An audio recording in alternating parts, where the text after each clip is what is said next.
Hey Stats class, I want to show you how to use your TI calculator to do these confidence intervals to help you with those in your homework. So what we're doing here is constructing a confidence interval about a mean, and we're also determining the correct interpretation. Okay, so we got to remember these are called confidence intervals. So we need confidence. So it's going to be this A one.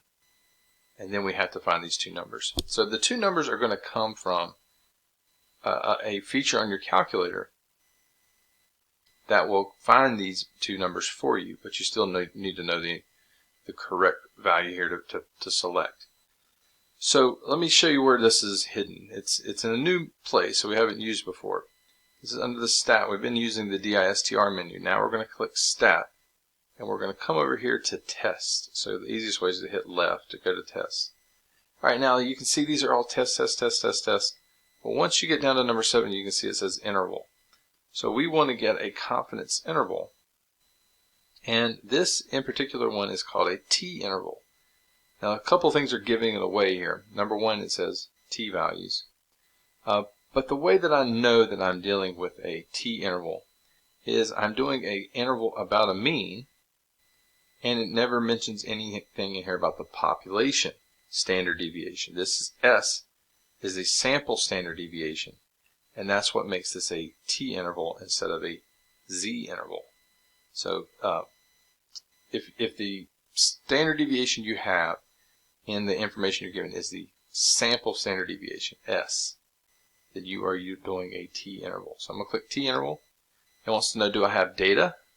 If I do, that means that we have the list of all of these 1,019 people, what their respondents are. Okay, we don't have 1,019 data points. We have stats. We have the summary, the mean, and the standard deviation. So we're going to click that. The first thing it asks here is, what is your sample mean? So that's the 11.8 right there, so I'll put that in. It wants to know, what is S? What is your standard deviation? So that is 16.6. And then what's your sample size? That's the 1,019 that we see up there. Alright, confidence level, we're going to write it as a decimal, but there it's given to us as a percent. So just remember, move that decimal point 2 places to the left. And there we'll calculate it. It'll think for a second. There's the two numbers that I need. So again, it's not a 95% probability.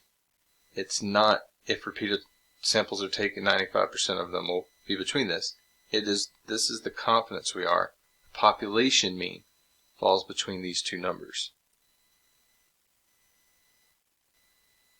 So even if you got those two numbers correct, but you put them in the wrong choice for the interpretation of the interval, you wouldn't have gotten your credit. So even though the calculator can give you the numbers, you still need to know what it is that you've created.